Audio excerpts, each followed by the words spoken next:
สบายดีสวัสดีจ้าพ่อแม่พี่น้องยินดีต้อนรับเข้าสู่ช่องน้องตายสาวดาวคือเก่าเด้อพี่น้องวันนี้น้องตายสีมารีวิวเขาอยู่ทงหน้าไอ้เบิ้งนะพี่น้องอยู่ที่บ้านเก่งโคตรเนาะเขาก็งามพี่น้องเพราะว่าขี่รถกายมากเนาะพี่น้องก็ได้มาเห็นบรรยากาศโอ้โหบอกได้ว่ากินหอดตอนเห็ดหน้าเนาะคือตอนนี้บ่ได้เห็ดเพราะว่าหน้ามันบ่หอดนะพี่น้องเดี๋ยวน้องตายสีมารีวิวให้เบิ้งก่อนไปครับส้มฝากกดไลค์กดแชร์กดติดตามเพื่อเป็นกำลังใจให้น้องตายเด้อพอเดี๋ยวไปเบิ่งกันได้เนาะนี่นะพี่น้องบรรยากาศอันนี้เป็นเขาจะลำเห็นหน้าแซมบางคนดำบางคนบานเนาะโอ้ลำไหลได้ให้เด้นี่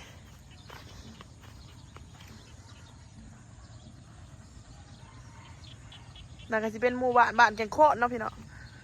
มากินเพอก็เลยว่าแบมาถ่ายตรงหน้าให้เบิ่งน้อยนึงเนาะนี่สิเป็นซุ่มเขาเจ้าบ้านเด้อพี่น้องป้าพี่น้องเลยหัวโอ้ยดำบนไทยหน้าเนาะอันนี้สิเป็นหัวขี้ขันขาดเลยพี่น้องนี่ป้าเถอะเอ้ยโหป้าเต็มเลยพี่น้องไปอย่างไรก็มาเอาเด้อนี่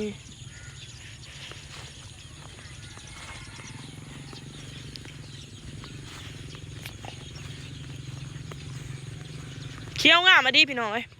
เขาจะนี่สิเป็นหมู่บ้านเกี่ยวโคตรเด้อเกี่ยวโคตรเมืองโค้งเซโลนแข้งสารวัน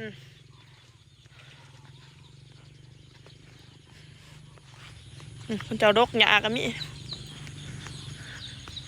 ตอนนี้ก็มืดเลยนะพี่น้อง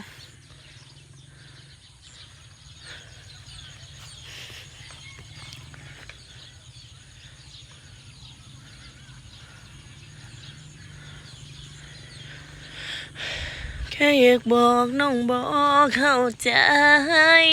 ถ้าหากจริงจะทิ้งกันตามไม่อยากให้เสื้อว่าน้องจริงใจอย่าทิมน้องเด้อโอ้เห็ดกระถ่อมนางบอลนี่คือสิมีความสุขเนาะพี่น้อง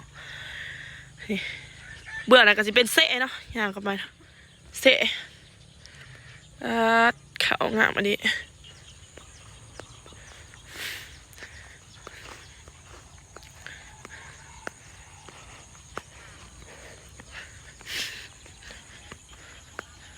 ไปเบิ่งตะกะเขาจะเสียงเขียดหลายสงสิมีเขียดลายแท้อันนี้พี่น้องเลย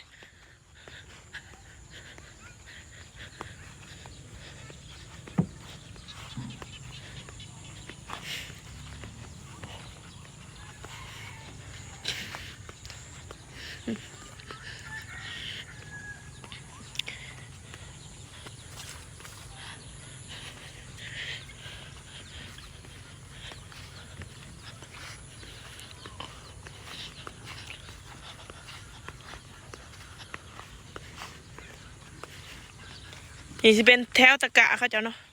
เห็นเขาเจ้าโลกอยู่แต่ว่าตอนนี้เขาเจ้าขึ้นนะป้าพี่น้อง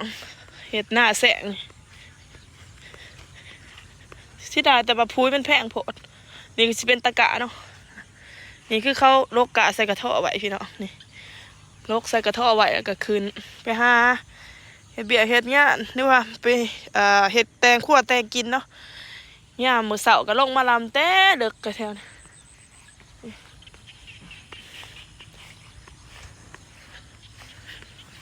นี่ก็จะเป็นรถพลใส่ไทยนะเนาะ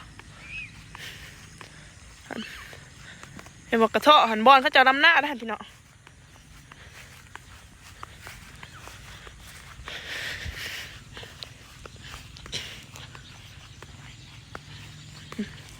อย่างตามคันแท่หน้าแบบนี้โอ้ยได้ยินเสียงกบเสียงเขียด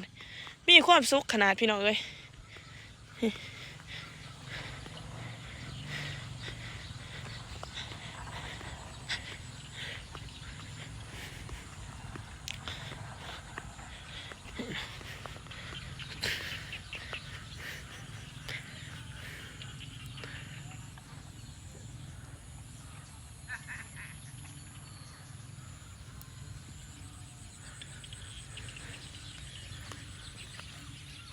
นี่สิเป็นคลองหน้าแซะหรือว่าคลองน้ำเนาะ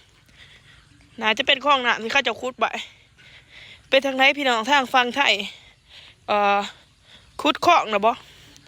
เฮ็ดหน้าแซะนะบ่เนาะบางคนเพิ่นอยู่อเมริกาเพิ่นเบิ่งคลิปน้องตายนี่เพิ่นก็สิคิดฮอดบ้านได้คนลาวเพิ่นไปอยู่ต่างประเทศเนาะจะมาน้องตายพยายามถ่ายวิถีบ้านๆเฮาแล้วก็ถ่ายธรรมศาสตร์ให้เบิ่งบางคนเพิ่นจากบ้านไปไกลเนาะจากบ้านเป็นเท่าไรปีเพิ่นบ่ได้กลับบ้านเพิ่นเห็นนี่เพิ่นก็โอ้ยเพิ่นคิดฮอดบ้านได้พี่น้องเห็นคลิปนี่จะมาน้องตายพยายามถ่ายคลิปให้ออมถ่ายทำคลิปให้มันออกแบบแนวธรรมศาสตร์เนาะพี่น้องนี่ก็สิเป็นทงไห้ทงหน้ามึงตีเสียงกบเสียงเขียดพี่น้องเอ้ย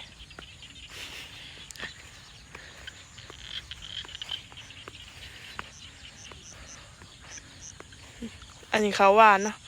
คนบ้านแล้วเพิ่นก็สามเพื่ออะไรสิเป็นเสะ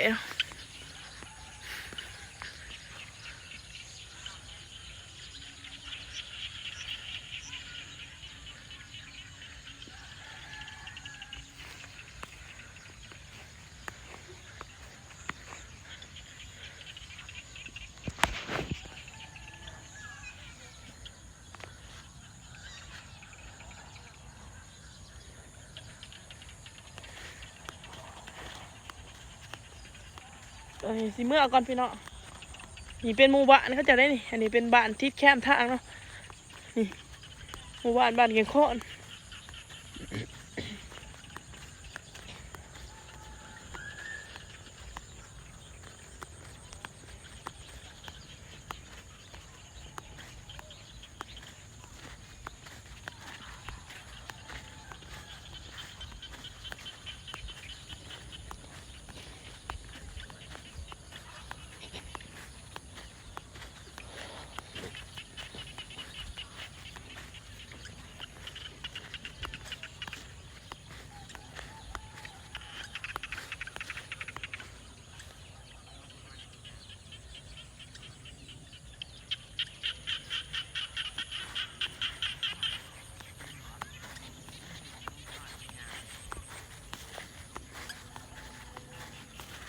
นี่นะพี่น้องนี่สิเป็น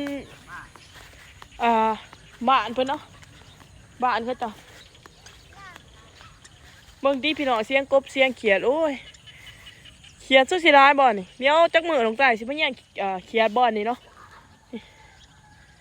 นี่แนมไปทงหน้าโอ้ยเขียวพี่น้องเขาง่ามาดิป้าตอนนี้เดี๋ยวมันค่ำเลยเนาะเดี๋ยวลงใต้สิพาเมื่อเบิ่งทางเมื่อบ้านว่าสิเป็นจังไดสิขับรถเมื่อบ้านอีกได้พี่น้องอันนี้เป็นบ้านเกียงโคนมันเป็นบ้านลงใต้เนาะ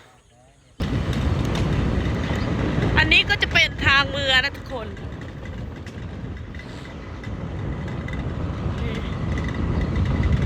แล้วนี่เขาจะบริเวณหน้าแสงนะครับอันนี้สิเป็นห้องสีเขาเนาะหรือว่าบอลเขาอยากสีเขาเฮ้ยแต่มันเป็นมิดนะเป็นมิดข้าวสารหัวนี่คนนิยมเพชรหัวแบบนี้รั้วนี่เพราะว่ามันบ่เปลืองงบประมาณนะเอาไม้เฮ็ดหัวนะพี่น้อง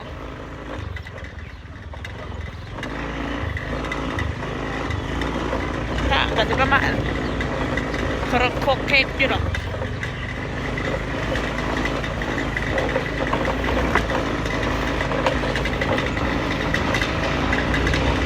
นี่ก็จะเป็นห้องหมอเนาะ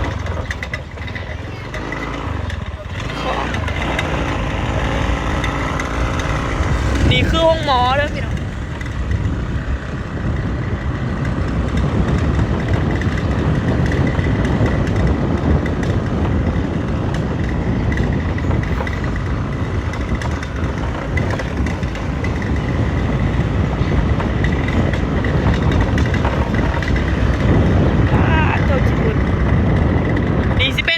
สะโอเด้อ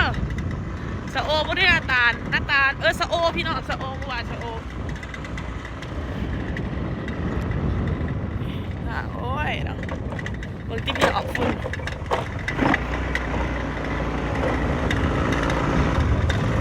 น้ำมือแหละ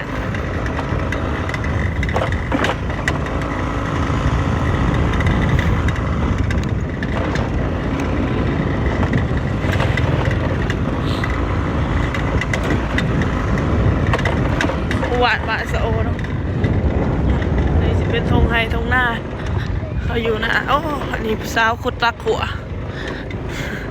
สาวคุดรักหัวเนาะว้าขี้ฝุ่นพี่เนาะปัญหาฝุ่นแล้ว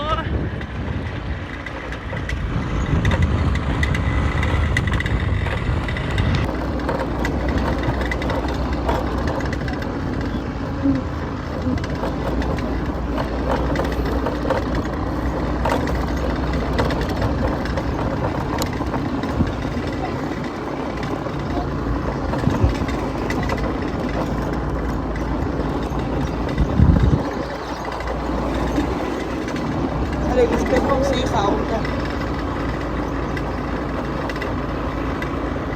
ไม่ว่าอะไรอีกอย่าง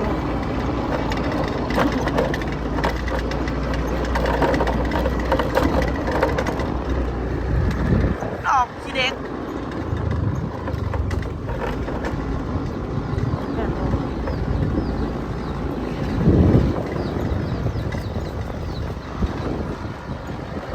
นี่เขาจะเห็นนะหัวหน้าแสงเลยพี่น้องหน้าแสงนะ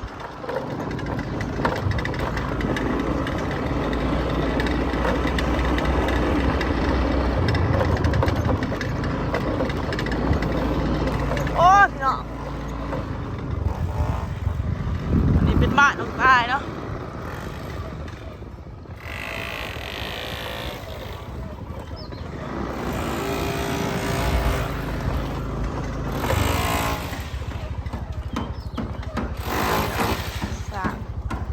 กระดาษสีเหลือง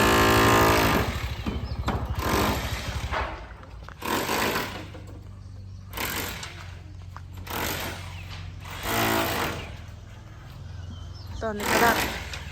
เฮ็ดทั้งหนาเนาะเพื่อสิโบกข้างหนาหรือว่าสาทั้งหนาแล้วก็ไปตัดใหม่สังไพ่มาพี่น้องใหม่สังไพ่นี่มันอยู่สวนตัวเองเลยใหม่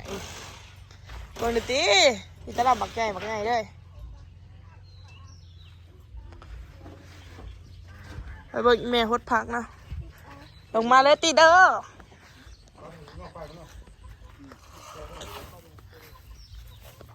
ฮะจะนอนปักตีนนี่ต้นมะเขือต้นนี้โอ้คำมะอะไรกันซูเมอร์นี่รู้สึกว่าคำใบพี่น้องเลยไปสังเกตเบิ่งเนี่ยแลนน้ำมูแลนน้ำเวลาอันนี้ก็โอ้ยเนาะตีมาแม่รถใหญ่มาน่ะพุ่นเฮ้ยทางกันง่ายขนาดมาเด้อรถใหญ่มาเลยเด้อ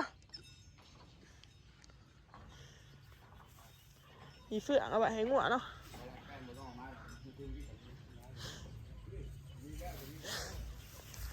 บางหุ่งกับบ่มีพ่อมาเฮ้อมึงได้ตีพี่เนาะเอ้ยสาดเบ่งบกมันเห็ดใบอันนี้ค่อยใบดอกไม้บ่ย่างพอดิเบ่งบกมันเห็ดบ่งนะพี่น้องบ่งตัวเขียวๆเนาะมันเห็ดบ่ย่างพอดิ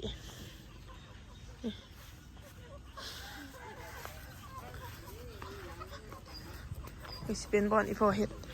ประตูไปดิอันนะป้าโถคนเต็มรถเลยให้มานะอันนี้สิเป็นดาวเขาก็จะเอาอันนี้มาอัดใบนี่ยานนกเขาไปกินเนาะพี่เนาะนี่กระบุงประตูทีพอเห็ดไว้ใส่เพื่อนจะได้พี่น้องสีมือพันงามอยู่บ่สำหรับน้องตายคิดว่างามเลยเห็ดเองบ่เปลืองงบไปได้เนาะนี่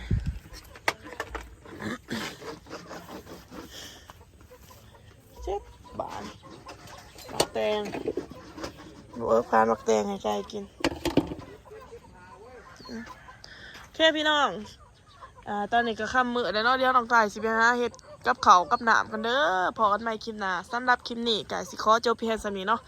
ฝากกดไลค์กดแชร์กดติดตามเพื่อเป็นกำลังใจให้น้องตายเด้อขอบคุณหลายๆที่เขามาส้มคลิปเนาะน้องตายสิตอบทุกคอมเมนต์เด้อพี่น้องถ้าน้องตายเห็นถาบ่เถื่อบ่เทิงก็ขอโทษขออภัยนำเด้ออย่าเผาหน่อยใจน้องตายเด้อพี่น้องสิพยายามตอบทุกคอมเมนต์เด้อพี่น้องมันอาจสิบ่ทั่วบ่เทิงก็ขอโทษขออภัยนำหลายๆเด้อสำหรับคลิปนี้ก็สิจบเพียงเท่านี้พอกันใหม่คลิปหน้าบ๊ายบายฝากซัพพอร์ตด้วยการเบิ่งโฆษณาให้ในเด้อ